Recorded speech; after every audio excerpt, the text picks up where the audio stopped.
మహేశ్వర్ రెడ్డి గారు ఈ కార్యక్రమాన్ని చాలా అద్భుతంగా తేజవంతంగా జరుపుతూ సనాతన వైదిక ధర్మానికి ఒక ఉత్తేజం కలిగించాలి అంటూ ఆలయంలో నిత్యము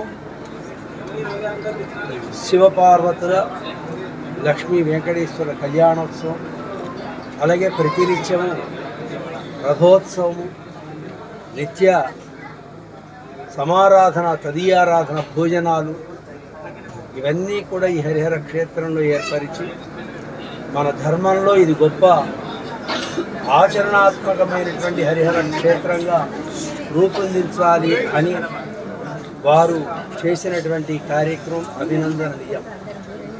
కొత్త ఆలయాలు కట్టడం కంటే పాత ఆలయాలను జీర్ణోద్ధరణ చేయడం చాలా పుణ్యమని శాస్త్రం చెప్తాం.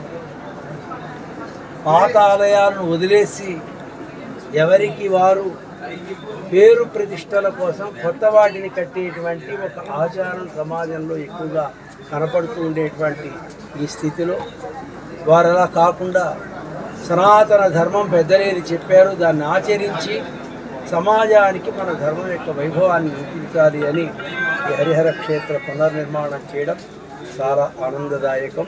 దీని ద్వారా మన హిందూ సమాజానికి ఉత్తేజం కలుగుతుందని మేము మంగళాశాసనం చేశాం. జై శ్రీమన్నారాయణ.